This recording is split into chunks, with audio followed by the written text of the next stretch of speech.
Hi, friends. Welcome to Life on My Blur. Don't forget to subscribe. I came across this video. It's a motivational video by Denzel, and I kind of want to share this simply because I due to the fact that I'm in a new status, divorced, and had to move to a different state. So, of course, I'm completely starting over in terms of friendship in terms of building new friendships. And so I thought this was really encouraging, and I kind of want to share a portion of this video. You ever notice how some people think that if you don't have a big crowd around you all the time, something must be wrong with you?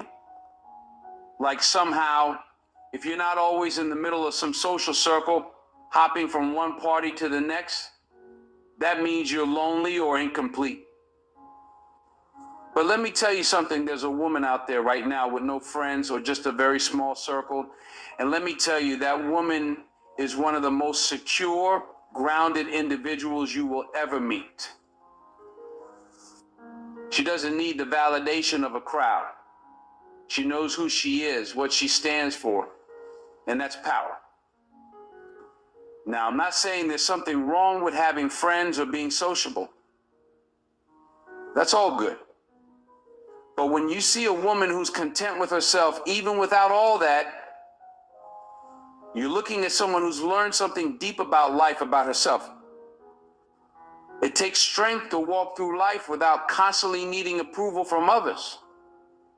See, when you have a big crowd around you, there's always going to be opinions flying, people pulling you in different directions, distractions left and right. But when you keep your circle small, real small, you get to focus on what truly matters. And I'm stopping the video just to kind of talk about that portion where he says, you focus on what matters. And because I was in a different state, married, and my ex-husband and I had mutual friends, it made it difficult to kind of gain their validation or their um, support because we had mutual friends, so of course they felt that they had to take sides, and I always felt that no matter how much truth I shared with some of these friends, they never believed me simply because they needed to hear both sides of the story. And I've always said I have no reason to lie. Um, if someone doesn't want to accept me for who I am and what I have to share, then later for them. But I never have a need to make up a story.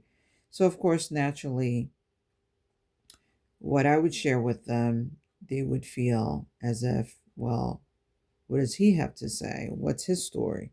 And he always had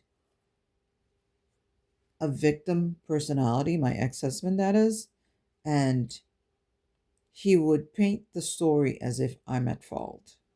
And he never took blame for anything.